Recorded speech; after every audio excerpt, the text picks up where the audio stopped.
She was pregnant. He was a pastor. My best friend. She was sleeping with him. You knew. He whispered, his eyes filled with absolute betrayal. I just stood there silent. Now the question isn't if his wife will find out, but who will tell her. And when the truth explodes, their smiles will shatter, but will it be worth the collateral damage?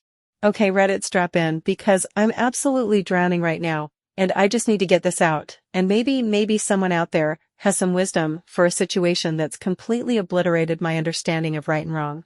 It all started last week when my best friend Sarah's husband, Mark, a guy I've known since college and adore, showed up at my door. He didn't even knock, he just stood there looking like he'd seen a ghost, or worse, like his ghost had just appeared. His face was pale, his eyes were bloodshot and puffy, and his hands were shaking so bad he could barely hold his phone steady. I pulled him inside, my gut already clenching because I'd never seen him like this. He didn't say anything for a long moment, just sat heavily on my couch, then thrust his phone at me. Just look, he choked out, his voice hoarse like he'd been screaming for hours. My eyes scanned the screen and my breath hitched. It was an email thread, and the sender wasn't a casual acquaintance. It was a man, and the subject lines were explicit. As I scrolled, the content got progressively worse. Pictures. Videos. Stuff that made my stomach churn and my face burn with a heat that had nothing to do with embarrassment and everything to do with pure cold dread.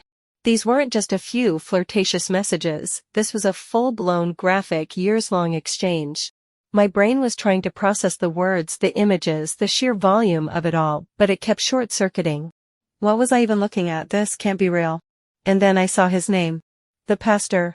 A pastor we all knew from back in our college days, who'd since become a well-known figure in the local church scene.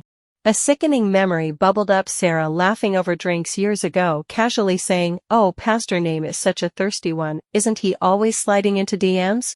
I remember thinking it was just typical college banter, but now seeing it on Mark's phone, seeing the evidence, it hit me like a physical blow. That casual comment wasn't just talk, it was a dark, ugly foreshadowing. Mark just collapsed onto the couch, burying his face in his hands, his whole body racked with silent sobs. He told me he'd found everything, multiple partners, not just the pastor, but the pastor was the one that stuck out because of his public persona, and because Mark knew, I knew him too. Had found enough to sink a battleship. Had been looking for something unrelated on their shared computer, he said, and one of these emails just popped up. His world had ended in an instant. My heart ached for him, seeing him so utterly broken. This wasn't just a marital spat, this was a complete shattering of trust, a desecration of his entire life with Sarah. My immediate goal became trying to comprehend the magnitude of this betrayal, and just being a solid presence for Mark. It was the least I could do for a man whose life had just been blown apart. The moment Mark left, still reeling, I grabbed my phone. I had to confront Sarah. I called her, my voice tight, trying to keep the tremors out of it. She sounded surprised, maybe a little guarded. "What's up?" she asked too casually. "What's up?" My blood ran cold. I told her I knew. I laid out what Mark had found, my words feeling like brittle glass in my mouth. "Sarah, what have you done?" I asked, my voice raw with disappointment. I didn't yell, I couldn't. All the anger coalesced into a deep, sickening sense of betrayal, not just for Mark but for the friendship I thought we had. I told her how absolutely wrong it was, not just for her to be doing this, but with a married pastor, a leader, someone with a literal baby on the way at the time. My words were a torrent of condemnation for both her and that hypocritical slimeball. There was a pause on her end, a beat of silence that felt impossibly long. When she finally spoke, her voice was quiet, almost defeated.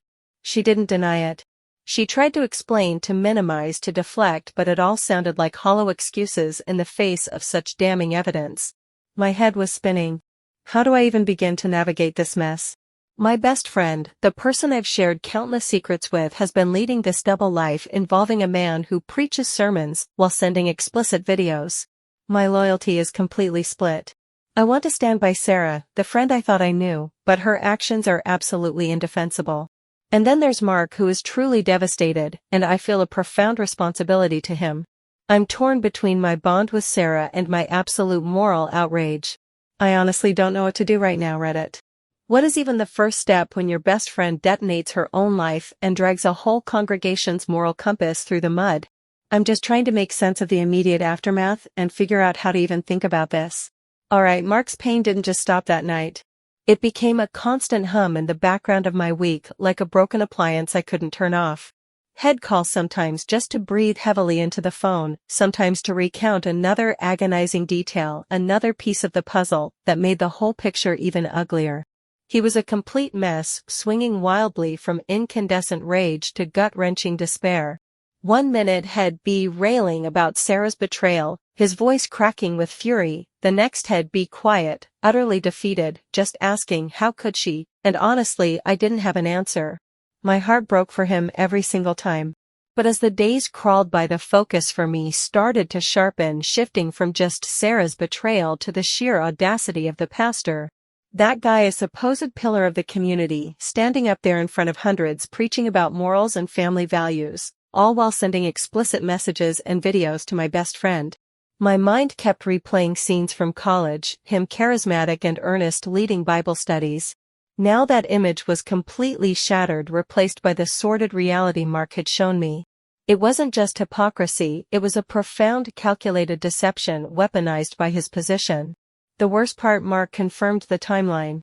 Those explicit exchanges, the photos, the videos, they weren't ancient history. They were happening while his wife was pregnant. With their first child. A baby they'd probably prayed for, celebrated, dreamed about. My stomach just dropped every time that thought surfaced. I pictured her glowing and excited, nesting for a new life, completely oblivious. Meanwhile, her husband, the man who was supposed to be her rock, their spiritual guide, was out there being a total slime ball. My brain tried to make sense of it. How does someone do that? How do you look your pregnant wife in the eye, lead your congregation in prayer, and then turn around and do something so fundamentally against everything you claim to stand for? It felt like a sick joke, a betrayal so deep, it almost felt evil. That man wasn't just a cheater, he was a fraudulent leader, a wolf in sheep's clothing, and the thought of him continuing to preach to unsuspecting people, living this colossal lie, made my blood boil. It was an insult to everyone who looked up to him, an insult to the sanctity of his own family, and frankly an insult to any decent person's intelligence. Mark's suffering was palpable, a raw open wound. He couldn't sleep, couldn't eat properly. He was walking around like a ghost, completely hollowed out. And as I watched him, I couldn't shake the image of the pastor's wife. She was completely unaware, probably planning birthday parties, baby showers, a future with this man. It just felt fundamentally wrong. It felt unfair. Mark was carrying this unbearable burden while this pastor was just cruising. This feeling, this gnawing sense of injustice started to morph into something else, something heavier. The pastor's wife. She was innocent. She was the one who deserved to know. But then my mind would race ahead, picturing the fallout. Shattering another family. Destroying her world just like Sarah shattered Mark's. And me, the messenger caught in the crossfire.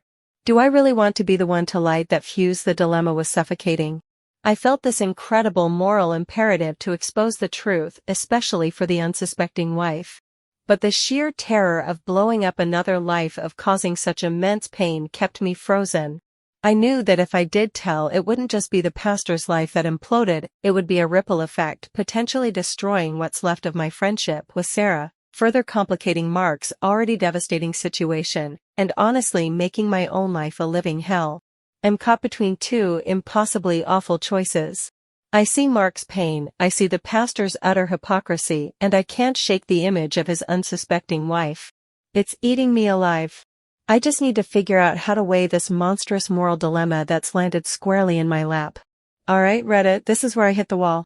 The last few days have been a blur of trying to support Mark while also trying to process the sheer mind-bending audacity of this whole situation.